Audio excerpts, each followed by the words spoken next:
Buenas tardes y bienvenidos a la última sesión del ciclo de conferencias que con el título Investigación y Mujer en los Archivos hemos organizado en los Archivos Histórico Provincial de Granada y de la Real Chancillería de Granada y que inauguramos el pasado 9 de marzo. Llegados a este punto, nos felicitamos porque el objetivo que proponíamos a las conferenciantes se ha ido alcanzando con cada una de ellas. En la conferencia del miércoles pasado, la profesora del Val Valdivieso planteó un meticuloso recorrido por las tipologías documentales más comunes de las series más abundantes en los archivos públicos españoles. Desde el fuero de Brañosera de 824, las actas municipales, los documentos notariales y los de justicia, para demostrar que las mujeres, como parte consustancial de la sociedad y de las sociedades históricas, están presentes junto con los hombres en todas las actividades y en el otorgamiento de los negocios jurídicos que se desarrollan fruto de la actividad política, económica y social de esas sociedades. Pero nos advertía de la necesidad de adoptar una metodología adecuada en la localización y lectura de los documentos de archivo, partiendo del conocimiento del lenguaje historiográfico y aplicando el análisis histórico. La conferencia de hoy, que se titula Mujeres en los archivos y archivos de las mujeres, Granada entre los siglos XV y XVI, tiene un doble aliciente. Por una parte, Amalia Tomiño Rodríguez nos hablará de la mujer en la sociedad del Reino Nazarí de Granada, pero además nos descubrirá los documentos producidos y conservados por las mujeres granadinas, cuáles son y dónde se encuentran, cuestión que por su dificultad es bastante desconocida. Finalmente, agradecemos a quienes nos habéis seguido en streaming y a los que lo hacen en el canal de YouTube del Archivo Histórico Provincial de Granada. Os agradecemos vuestro interés y vuestro apoyo. Y ahora paso la palabra a Eva Martín, que va a presentar a la conferencia anterior. Bien, buenas tardes. Paso a presentar a Amalia. Amalia Tomiño Rodríguez es científica titular del Consejo Superior de Investigaciones Científicas en el Instituto de Lengua y Cultura del Mediterráneo y Oriente Próximo, del Centro de Ciencias Humanas y Sociales. Ha desarrollado sus líneas de investigación sobre las fuentes, los archivos y los documentos árabes, de los que ha elaborado catálogos indispensables y editado colecciones y repertorios de documentos, tanto en soporte papiro como en papel.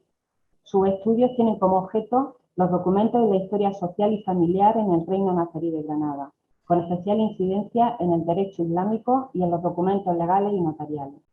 Como docente, participa en la Universidad de Granada en los másteres de Cultura Árabe y Hebrea, pasado y presente, y en el Máster de Cultura Árabe y Hebrea, Al-Ándalus y el Mundo Árabe Contemporáneo, y en la Universidad Autónoma de Madrid, en el Máster de Estudios Árabes e Islámicos Contemporáneos. También ha impartido cursos en las universidades de Barcelona, Cádiz y en la Escuela de Estudios Árabes del CSIC de Granada. Son numerosas e importantes sus contribuciones a congresos nacionales e internacionales sobre la Granada nazarí y morisca, sobre fuentes y archivos árabes, sobre mujeres y los archivos, sobre los documentos legales y notariales musulmanes y sobre la papirología. Ha realizado estancias en centros extranjeros en Estados Unidos, Israel y Marruecos. Es miembro de los consejos de redacción de importantes revistas nacionales y extranjeras de su especialidad, en las que colabora asiduamente. Ha dirigido la revista Alcántara de CSIC y la colección Ductus, también de CSIC.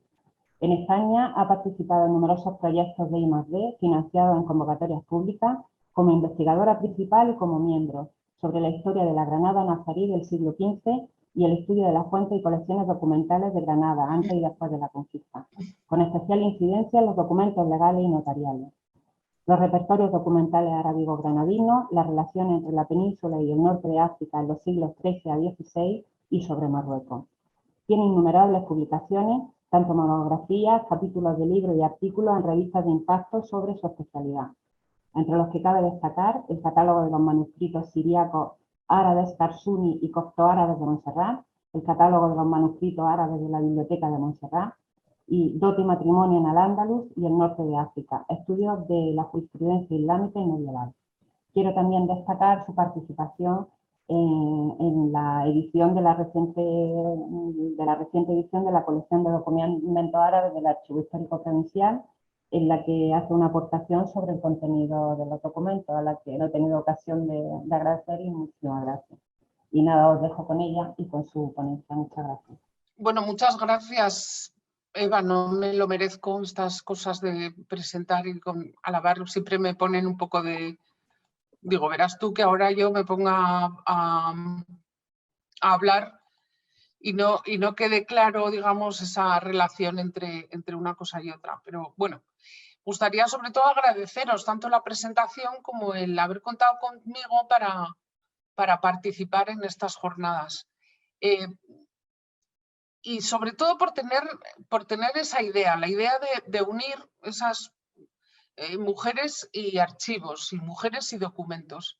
Creo que es creo que es muy importante y seguramente ese binomio mujeres-archivos nos podría llevar a muchas conclusiones. A mí me viene muy bien porque me gustaría aquí lanzar algunas hipótesis después de analizar los documentos árabes de Granada. Algunas hipótesis o discusiones o sencillamente lanzar posibilidades de estudio y de ir un poco más allá. Me vais a permitir también ser un poco modesta, porque en realidad me gustaría decir que todo empezó, o digamos que hay un punto en el estudio de las mujeres en Al-Ándalus, que digamos que hay un antes y un después, y ese es el año 2000. Y no por la publicación de mi libro, que a lo mejor he contribuido un poco, pero yo creo que mucho más por la publicación del libro de Manuela Marín, que son 900 páginas de un libro muy importante sobre las mujeres en Al-Ándalus, las mujeres musulmanas de Al-Ándalus, que viene a recoger toda una trayectoria de Manuela Marín referente al estudio de las mujeres en Al-Ándalus, ¿no? y que desde luego nos da una visión, una panorámica general importantísima. Manuela lo que hace es dar,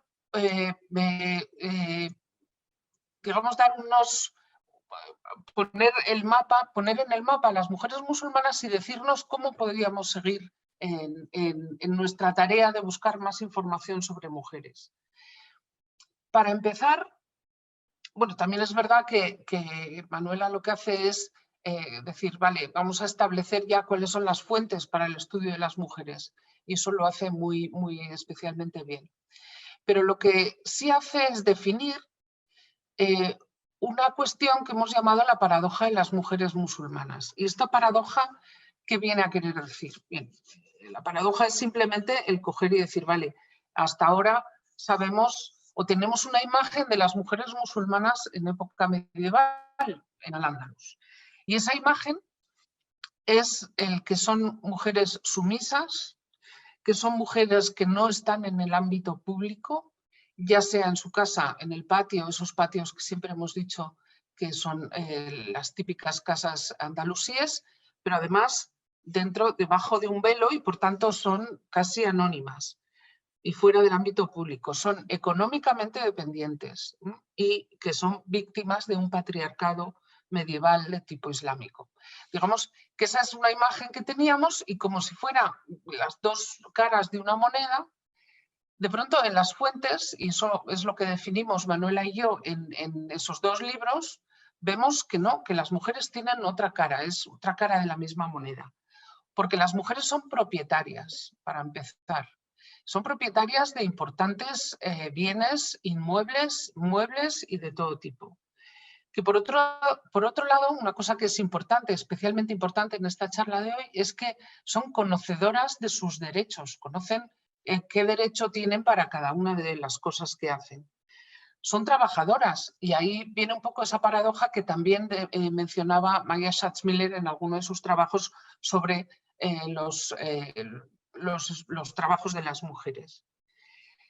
Y por otro lado, tanto en las fetuas que yo estudiaba como en el libro de Manuela, se ve muy claramente que las mujeres son capaces de actuar de una forma bastante llamativa, en el sentido con una fortaleza y con una agencia que les estamos dando, que era muy importante a la hora de moverse entre sus familiares, entre sus maridos, sus padres, sus hermanos, y en muchos casos con sus maridos a la hora de divorciarse sabían que tenían derecho al divorcio y sabían que tenían unos derechos de propiedad importantes. y actuaban, luchaban dentro de la familia, luchaban dentro del derecho islámico y que conseguían muchas cosas. Y por tanto, digamos, esa imagen de la mujer sumisa ahí en casa, de pronto se nos abría un campo completamente, bueno, bastante importante. En el 2000, yo creo, sobre todo, empezó con el hecho de que las mujeres tienen otra cara que deberíamos analizar mucho más. Porque claro, una cosa es descubrir que las mujeres pueden hacer algo, ahora nos toca saber qué es lo que hacían. Es verdad que antes del 2000, que os estoy dando como la fecha clave, ya se habían publicado importantes trabajos sobre mujeres en la política, mujeres poetas, mujeres sabias, mujeres, digamos, en todos los ámbitos, mujeres trabajadoras. Incluso mucho después, ahora tenemos para la época nazarí, tenemos el libro de Bárbara Boloix, que hay que citar, obviamente, el de las mujeres políticas o mujeres de la Alhambra, ¿no? las sultanas. Digamos que tenemos entonces un ámbito mucho más importante de estudio y mucho más amplio como para ponernos a estudiar.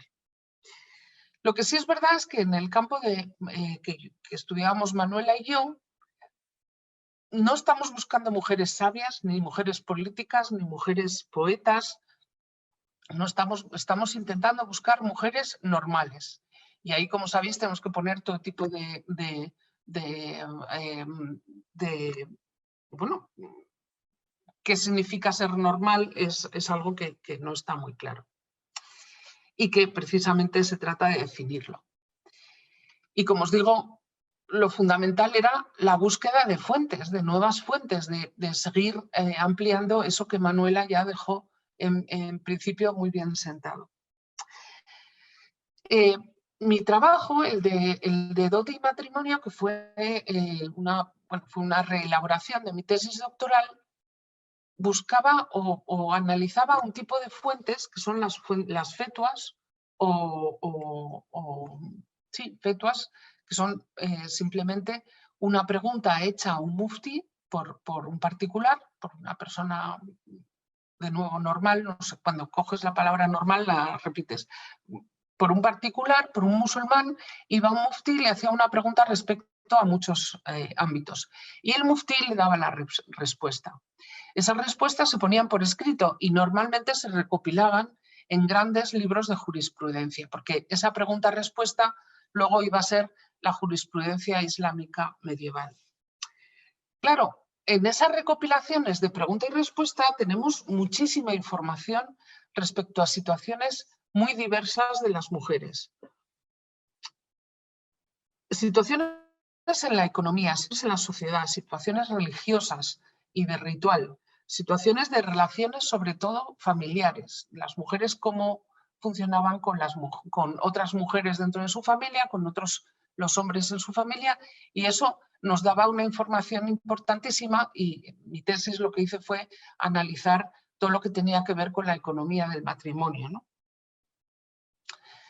Claro, las fetuas, como os digo, eran y siguen siendo una fuente fundamental para conocer la historia de las mujeres en Al-Ándalus.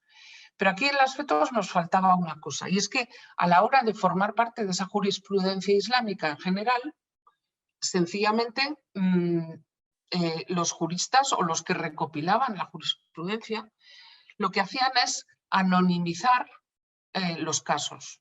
Es decir, ponían una mujer fue o una mujer tuvo un problema o mi mujer no sé qué tal, y se les quitaban los nombres, se quitaban fechas, se quitaban algunos detalles y claro, esos textos que nos llegaron a nosotros sobre las fetuas pues eran relativamente parciales o relativamente nos dejaban un poco con ganas un poco de más, dentro de que en muchos sentidos interesaban mucho. Pero claro, Manuela y yo, y claro, yo es que, en fin, ponerme a la de Manuela es un poco falta de modestia, pero en realidad, tanto Manuela como yo en un momento dado damos una desiderata y decimos, no, habría que buscar más información como la que nos da Luis Seco de Lucena Paredes en ese libro del 61, son 95 documentos notariales árabes que se titula Documentos Arábigo-Granadinos. Entonces, digamos que la impresión para muchos de nosotros era que no había más documentos, que esos eran todos los documentos que podíamos tener de la Granada nazarí, o digamos documentos árabes. Porque hay que decir, y eso no lo he dicho, pero hay que decirlo directamente, y es que Granada es una excepción en todo el mundo islámico, es una excepción en cuanto a riqueza de documentos árabes, en el sentido de que no son documentos de archivos, digamos, periféricos, sino que son documentos árabes escritos, digamos, en un periodo completamente islámico. No son documentos como los de la Genisa del Cairo, que son de judíos y de, en fin, que es una documentación bastante importante. Ya os diré otras cosas en las que yo creo que los documentos de Granada son muy excepcionales. Y claro, como os digo, en muchos sentidos se decía que, bueno, estos documentos que había editado Seco de Lucena, pues que no había muchos más de este tipo notarial, etc. Pero, y claro, estos documentos son especialmente ricos porque aquí sí tenemos nombres propios, aquí sí tenemos fechas, aquí sí tenemos mujeres unidas a su propiedad y qué hacen con esas propiedades. O sea, que eso es una de las preguntas que teníamos. Y lo que estamos viendo, o lo que podemos hacer, es completar, ampliar, matizar mucho esas fetuas que teníamos como gran fuente o fuente fundamental para el estudio de las mujeres. La buena idea o la buena noticia, digamos, es que sí había más documentos, muchos más. Y a raíz de un proyecto de investigación que en un momento dirigió Camilo Álvarez de Morales junto a Emilio Molina López, la universidad, uniendo Universidad de Granada y la Escuela de Estudios Árabes del CSIC, en ese proyecto empezamos a analizar y a editar y a trabajar sobre otras colecciones y otros documentos. Sobre todo, como veremos a continuación, bueno, muchos documentos, bueno, la gran colección, empezamos con la colección de documentos árabes de la Biblioteca del Hospital de Real en el fondo antiguo de la Universidad de Granada. ¿Qué es lo que tienen de importante estos documentos árabes? Y sobre todo a diferencia de lo que pasaba con las fetuas muchas veces, como es una pregunta y una respuesta, nos daban una situación y una solución, digamos, legal a esa situación. Los documentos lo que nos hacen es, o lo que nos permiten, es que, claro, un solo documento nos da un momento determinado de la vida de una mujer, como por ejemplo este que pone arriba, el de la izquierda, donde es el legado de una mujer, de al-Fatah al-Shaliani, escrito en el 1483. Pensamos que solo teníamos esa noticia de esta mujer, de al-Fatah.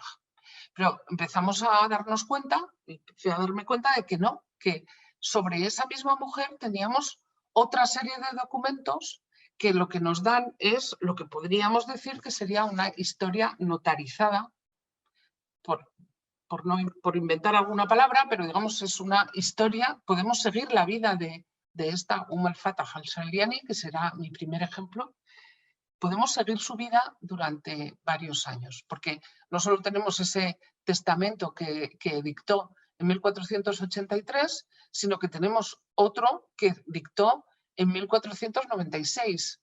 Y ahí nos está dando una información muy interesante, es que seguían, después de la conquista, después de 1492, seguían escribiendo los notarios de Granada documentos árabes de la misma forma que lo hacían antes del 92. Y por tanto, esas capitulaciones que se escribieron en Granada se mantuvieron. Y no solo dos legados, sino que de al-Fatah al-Shaliani tenemos hasta 9 documentos, todos en el archivo, en la Biblioteca del Hospital Real de Granada, de la Universidad de Granada, tenemos hasta 9 documentos. 9 documentos en los que, claro, el primero es de 1479 y el último de 1496. Es decir, que ella estuvo viviendo toda esa etapa tumultuosa y guerrera, digamos, no solo contra los cristianos, sino en la propia ciudad de Granada, donde hubo muchos enfrentamientos entre el albaicín y la propia ciudad, a raíz de las discusiones digamos, de los grandes pleitos entre Boabdil y Muley Hazen, sino que obviamente ella debió vivir en la inundación esa del río Darro, etc.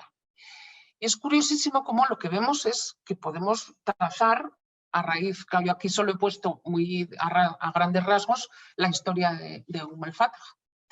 Pero claro, lo que sabemos es que efectivamente que permaneció en Granada después del 92, que durante una etapa determinada y sobre todo al principio empieza a hacer una serie de compras. Ella compra una almacería y luego parte de una tienda y luego parte de una calle y de hecho cierra la calle y se hace propietaria de una buena zona de Granada. Ella compraba cosas en una calle que se llamaba El Marini, que creo debe estar más o menos donde ahora está la calle Ángel Ganivet, ¿no? Es hija su madre, queda viuda y se vuelve a casar con otro hombre y ella se encarga de una de sus hijas, es decir, que los documentos nos muestran cómo ella va tomando una serie de compromisos familiares, etcétera. Pero vemos que es una mujer activa y que va y que escribe todas sus andanzas, digamos, los pone por escrito, va al notario y se lo ponen por escrito. Claro, luego los documentos obviamente nos dicen quién es su marido, Muhammad Bakhtan, y lo que tenemos es toda una serie de documentos que tratan sobre ese matrimonio. Y es muy interesante como vemos que tienen unas vidas relativamente paralelas. Pero entonces las mujeres ya no son esa foto fija que nos daban las fetuas, sino que los documentos, por la forma en que se conservaron en la Granada nazarí y en manos de las autoridades cristianas, vemos esa actividad bastante importante de compraventa, etcétera, en Granada. Me gustaría ir un poco más allá. Bueno, aquí lo que podemos ver es la historia, esa historia notarizada, que a través de esos documentos lo que podemos ver es cómo es esa familia de al-Fatah. Aquí la he puesto un poco más en verde, un poco más grande, y perdonarme por estos cuadros, que me salen unos churros bastante considerables. Pero yo creo que se ve muy claramente, y esto es muy excepcional, el conocer una familia entera gracias a los documentos y cómo las mujeres interaccionan económicamente con el resto de su familia. Pero me gustaría ir un punto más allá porque veo que se me va el tiempo volando. Pero una de las cosas que más nos llama la atención, o más me está llamando la atención al seguir de la mano o al seguir las biografías de determinadas mujeres en esta época, es el hecho de que van siempre al mismo notario. Es decir, que todos los documentos de al-Fatah están firmados por este señor, cuyo nombre no podemos leer. Seguramente su nombre sea Muhammad, porque es esta primera parte de la firma.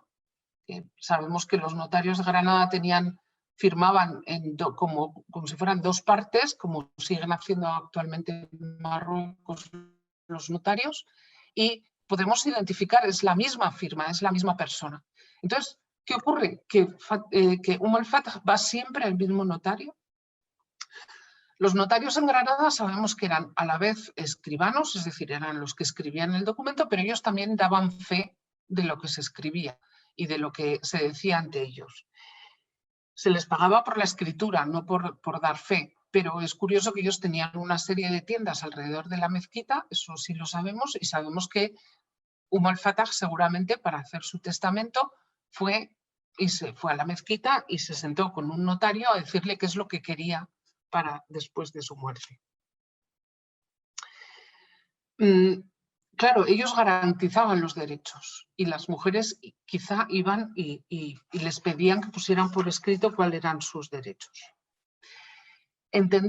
Yo entiendo ahora mismo que los notarios eran además una especie de brokers, ¿cómo se diría? De intermediarios, ¿no? Intermediarios entre el derecho y la sociedad y en muchos casos entre el derecho y las mujeres.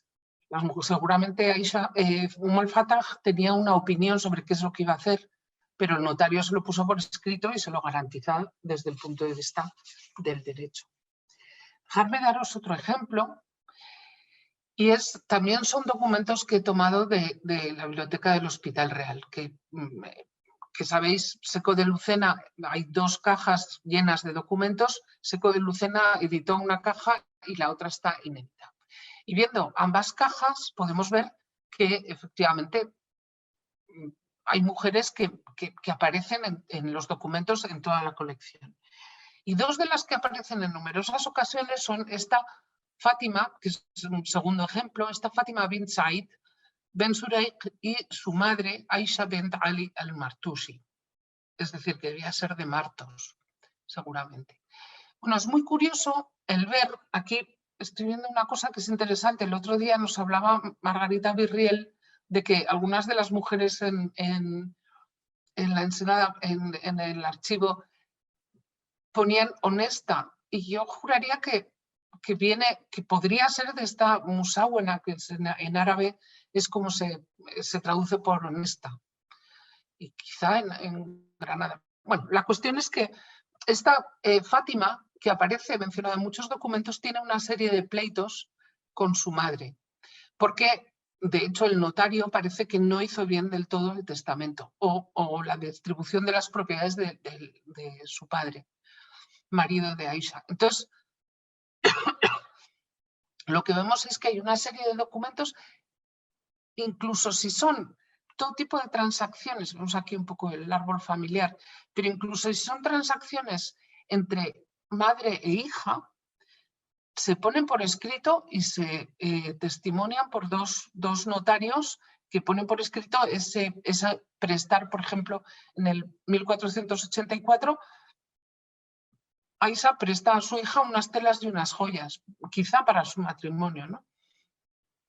Luego su padre en el 88 hace un reconocimiento de deuda y le dice, mira, yo debo a mi esposa una cantidad, bueno, no, la mitad de una casa en el Albaicín, lo cual es mucho. Se hace la división de las propiedades en el 90, las propiedades del padre de Fátima.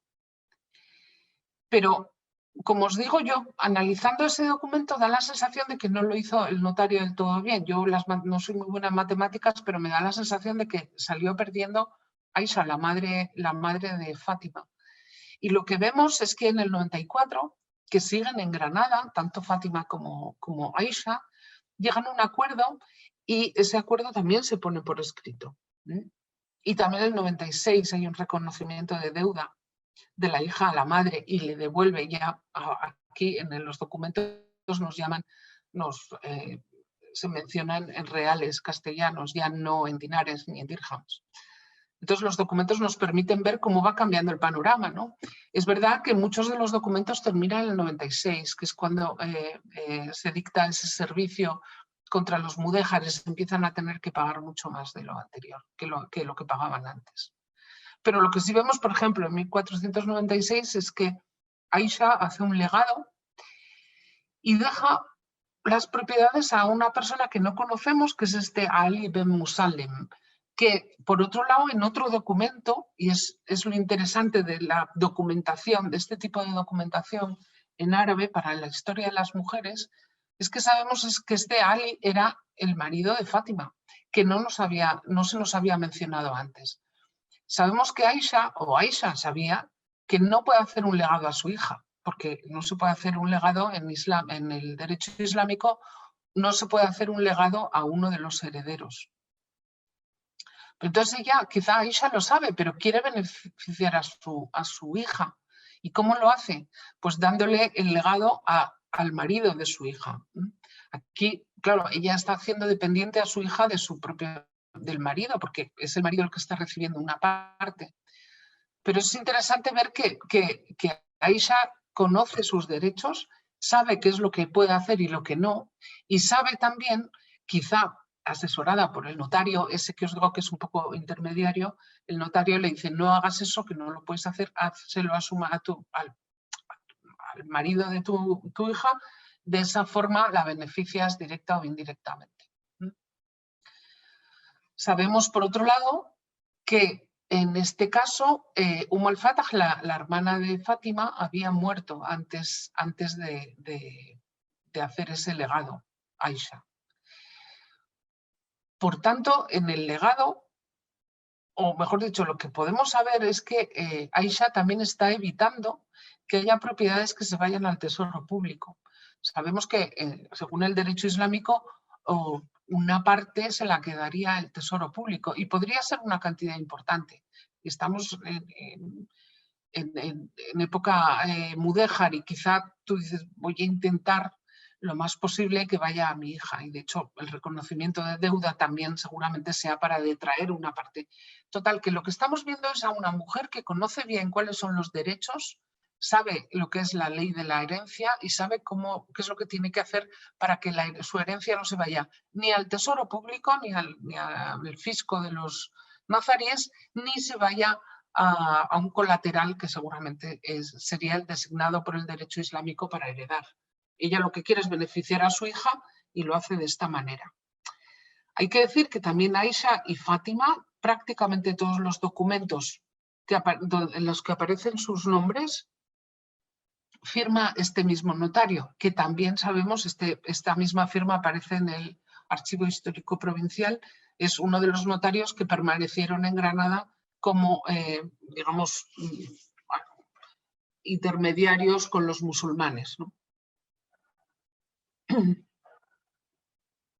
Claro, pero hasta ahora os estaba dando todo tipo de información con documentos tomados de la Biblioteca del Hospital, del Fondo Antiguo de la Universidad de Granada, donde tenemos unos 160 documentos y hemos hecho una serie de árboles genealógicos sobre las familias que podemos deducir de ellos. Pero me gustaría ir un poco más al archivo histórico provincial, al documento de archivo de los archivos a los documentos árabes del Archivo Histórico Provincial de Granada y a los de la Escuela de Estudios Árabes, el archivo que hemos llamado Seco de Lucena, que aparecieron en los altillos de la escuela, ¿no? Y que ahora están en el archivo. Estos pertenecen, como nos decía aquí Seco de Lucena, y esto aquí sería la última parte de mi charla, pero me interesa explicaros esta función, digamos, que tienen los archivos. Seco de Lucena publica en el 1955 un artículo sobre árabe dialectal, pero nos informa de lo siguiente. Dice, esta carta, él está analizando una carta, hizo un nuevo texto en árabe dialectal granadino, y dice, forma parte del archivo particular de un bastetano, Muhammad al-Kirbiliani, que al huir de Baza pocos días antes de que las tropas de Castilla conquistasen dicha ciudad, ocultó en un muro de su casa, cuidadosamente envueltos por una pieza de tela, todos sus papeles aparecidos hace pocos años al ser demolida la vivienda. Y efectivamente Seco de Lucena en otro momento nos cuenta cómo un señor que vivía en Baza se acercó a Granada y le dio una serie de documentos en árabe. Dijo, mira, esto es lo que hemos encontrado. Estaba yo haciendo reformas en mi casa y apareció esto entre dos muros, cosa que sabemos que hicieron los moriscos en un momento dado. Y Seco de Lucena nos dice, son títulos de propiedad de los bienes del Kirbiliani, testamentos, pliegos particionales de sus antepasados, contratos de compraventa, instituciones, etc. Es un atillo, digamos, de documentos encontrados en ese momento. Entre ellos es una carta de Yusuf al-Kirbiliani a su hermano, Muhammad al-Kirbiliani, que es la que os escribo aquí. Es una carta que efectivamente ves que uno de los hermanos está en Granada y el otro debe estar en Baza, y le pide que es curioso porque cuando lees una de estas cartas piensas que vas a descubrir América, y es sencillamente que le dice, mira, hermano, mándame unos zapatos que el par de la hija vino muy grande. Es curioso cómo es una pieza de documentación, que eso también pasa en los papiros. Piensas que en los papiros va a haber unas informaciones importantes y luego sencillamente pone, dame 2 cabras. Y dices, vaya por Dios, tanto leer para esto. Pero bueno. Claro, la colección de Baza tiene son hasta donde hemos podido adivinar, porque Seco de Lucena hizo una cosa muy que no se debe hacer, y es publicar documentos sin decir de dónde habían sacado, de dónde venían esos documentos. Eso se hacía en otra época, ahora no lo hacemos. Indagando sobre las publicaciones de Seco de Lucena y sobre todo en el contenido de los documentos, hemos podido ver que esta es una colección muy interesante que tiene mucho que ver con la colección de documentos árabes del archivo histórico provincial. Porque tiene, igual que la otra, tiene una serie de componentes como compraventas, certificados de propiedad, contratos de matrimonio, uno solo, y es una de las piezas más antiguas del documento, del archivo, divisiones de herencias, legados, mandatos, donaciones, en fin, ahí lo veis.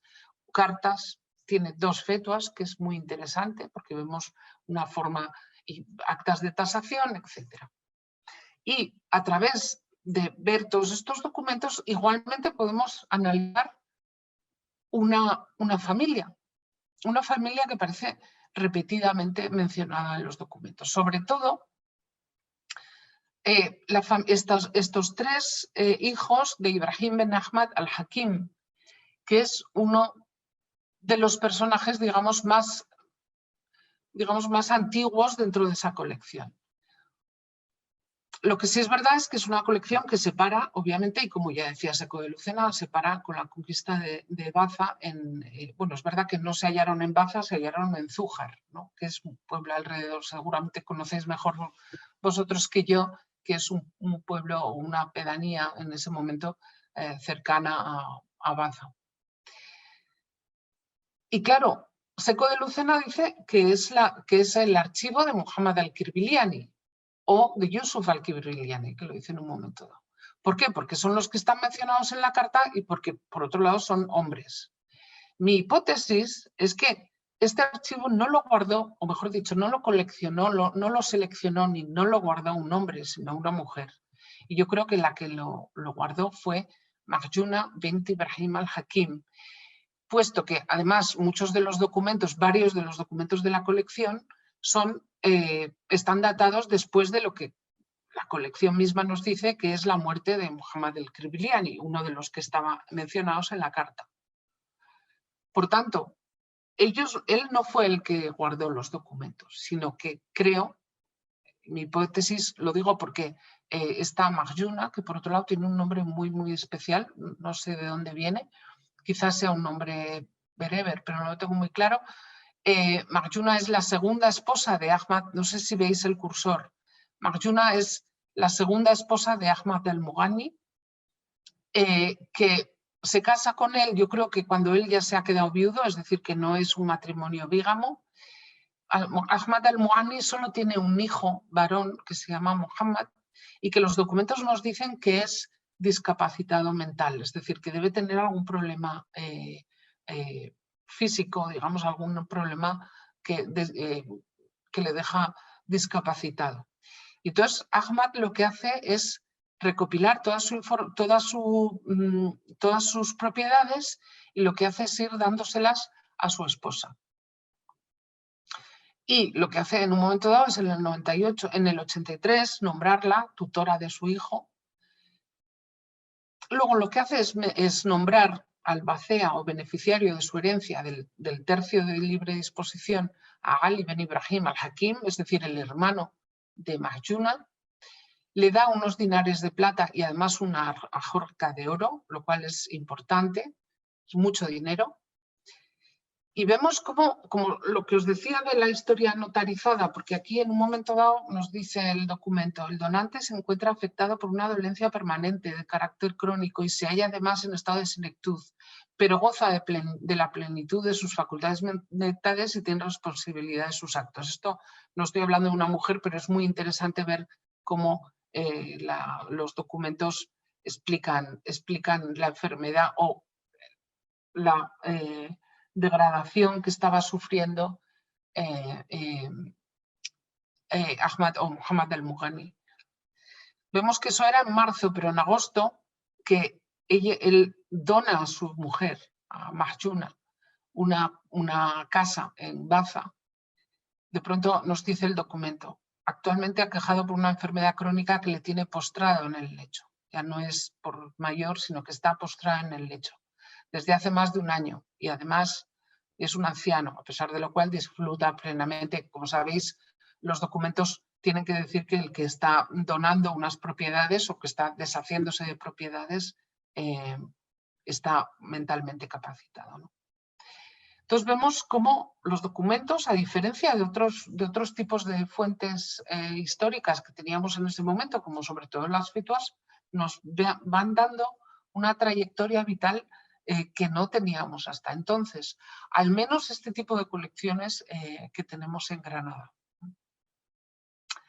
¿Qué os iba a decir? Yo creo que precisamente por la selección de documentos que aparecen en Zújar, en la colección de Zújar, que estudió Seco de Lucena, esa selección no la pudo hacer otra que no fuera precisamente Mahjuna, porque ella está recopilando una información que la hace propietaria de terrenos, sobre todo muebles, sobre todo inmuebles. Ella quizá seleccionó los documentos importantes, los guardó y en un momento dado, como dice Seco de Lucena, quizá se fue al exilio ya después de 1500, 1500 y pico, que es cuando en un momento dado a los habitantes de Baza, que como sabéis en un momento dado tuvieron que dejar la ciudad, quizá dejaron los documentos, se llevaron algunos, por ejemplo el contrato de matrimonio, sabemos que las mujeres no se deshacían nunca de su contrato de matrimonio, que era lo que les daba, y quizás se llevó pues esos dinares y esas ajorcas de oro, pero todo esto es una hipótesis que no. Y el último, no sé cuánto tiempo me queda, pero es la última colección que analizaré, donde yo creo que también pudo ser una mujer la que guardó estos documentos. Es la colección de documentos árabes del Archivo Histórico Provincial de Granada. Cosa que se ha estudiado, editado y hecho unas fotografías importantes por el grupo de Juan Pablo Arias Torres. Bueno, lo han coordinado Juan Pablo Arias y Teresa Espejo, y estos son los documentos. Hay que decir que esta es una diapositiva, vamos, una parte del PowerPoint que siempre lo pongo así porque en principio tú te encuentras con una serie de papeles que luego han sido convenientemente, y en ese sentido la colección del Archivo Histórico Provincial de Granada yo creo que es la mejor conservada, porque los documentos se han tratado, se han analizado, se han mejorado, están en una situación óptima, ¿no? Aquí veis un poco del proceso había una serie de trozos sueltos que hemos podido unir al resto del documento, gracias a la pericia de Teresa Espejo, de la doctora y profesora Teresa Espejo, ¿no? Que en un momento dado nos dimos cuenta que varios de esos trozos pertenecían al documento número 12, ¿no? Y pudimos restituirlos. Bueno, ¿qué contiene esta colección? Claro, esta colección lo que no tenemos es la historia de cómo se unieron todos estos documentos, cómo llegaron al archivo. Sí sabemos que llegaron al archivo un poco de Lanjarón, de la zona de Lanjarón, y de hecho en el número 18 se menciona que hay un documento que viene de Restábal, de la zona del Valle de Lecrín, y vamos, más que sí, del Valle de Lecrín, y vemos cómo pudo hacerse esta colección de una forma un poco, bueno, de una forma muy paralela a la anterior, es decir, que estos documentos muy claramente estaban todos juntos o se pusieron todos juntos, hay una cierta selección, ¿no? Y una de las cosas que me hace pensar que son las mujeres, o pueden ser las mujeres las que guardan los documentos o las que hacen esa selección, porque hay una cosa que falta en estas colecciones y son contratos de matrimonio. Es verdad que en el anterior habían contratos de matrimonio, pero por ejemplo no estaba el contrato de matrimonio de la propia Mahjuna, que como os digo, seguramente se lo llevaría a ella, pero los demás documentos los guardas. ¿Qué nos dice esta colección? Primero nos habla de esta familia extensa, aunque es verdad que en esta colección hay varios documentos que no tienen nada que ver aparentemente, o hasta que hemos podido indagar, no tienen nada que ver quizá con esa Fátima bint Muhammad al-Sihri, pero no es del todo claro. En fin, hay una serie de documentos que no hemos podido poner dentro de esta familia. Pero parece evidente que es también una mujer, y es esta Fátima bint Yusuf al-Bulkar, que aparece mencionada en ocasiones en los documentos, y esta Fátima lo que hace es recibir un legado y por tanto te quedas con ese legado donde dice que tú eres la beneficiaria. Hacer numerosas compras y lo mismo, cuando compras una propiedad te quedas con el contrato de compraventa porque eso es lo que funciona como título de propiedad, aunque el derecho islámico y en esta época lo que se hacía mucho, porque había muchos musulmanes que querían vender sus propiedades para irse, lo que hacían era un certificado de posesión, buscar unos testigos que dijeran Muhammad es propietario de esta tierra, etc. En esta colección hay igualmente varios poderes judiciales y varios mandatos judiciales, lo cual también vemos cómo se ejercía una representación legal que en muchos casos beneficiaba a Fátima o bien a su marido Muhammad bin Yusuf al-Hanini, que es también una de las personas que aparece en más ocasiones mencionados en la colección. Este es el documento que os digo que es especialmente interesante, el número 18, que muy claramente no se escribió en Granada. Es una grafía muy diferente, hay algunas faltas de ortografía así como un poco naif, un poco tontas, pero muy claramente este es un documento que se manda desde Restábal, porque lo pone aquí, pone muy claramente desde la alquería de Restábal, y que se manda a Granada una vez firmado por el juez de Restábal. Es decir, que vemos en el 1488. Vemos que es una mujer, además, la que manda este escrito, porque ella está nombrando a un mandatario, un representante legal, para que cuide del ajuar y de las propiedades de su hermana, una de las hermanas que tiene en Granada.